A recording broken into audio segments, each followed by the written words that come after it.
So, ayan, katatapos lang natin kumain ng pomelo. Naubos natin ang isang pomelo. Di ko pa pakita sa inyo. Kumain tayo ng isang, pomelo. Naubos na natin yung isang buong pomelo. Wala kasing, evidence na lang. Wala na yung laman. Ngayon, meron ako ditong kimchi. Bambi kimchi. Oh. Basahan ko nga kung anong lasa nito. Binili ko to sa S&R Naga. Ano kayang lasa nito? Bambi kimchi. I bought this from S&R.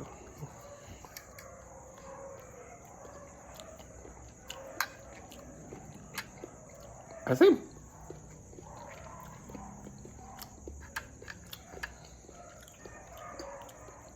Sobrang asim. Parang mas matamis pa yung pomelong local na to natin kinain. Itong kimchi sobrang asim. Meron pala dito okra. Tingnan nga natin. Meron ditong okra. Mili lang tayo ng maliit na piraso. Dala ito ni Mrs. from her garden. Mula doon sa kanyang garden. Kumain na ako nito ng 2 pirasong fresh. Ano yun natin kung ito lasa ng o kaya kung lagyan natin itong kimchi. Sobra kasing asim nitong kimchi. Ano natin.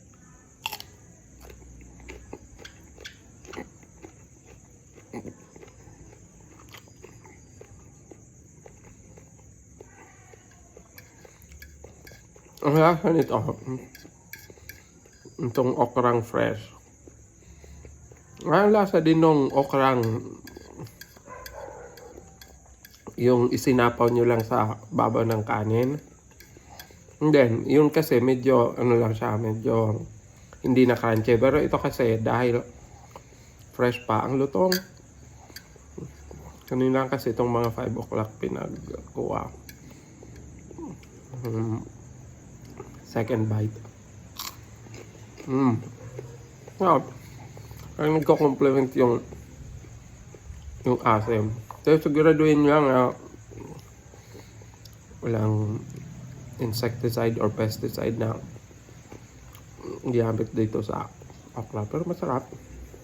Okay na rin. So, pagkatapos natin kumain ng dinner, kumain ng isang buong pomelo o lukban, masa nitong kimchi na napaka-asim ni Bambi from of course itong malutong na okra. Sarap.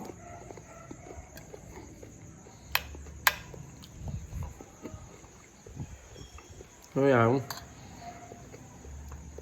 pomelo plus kimchi plus okra. Okay. In fairness, masarap siya.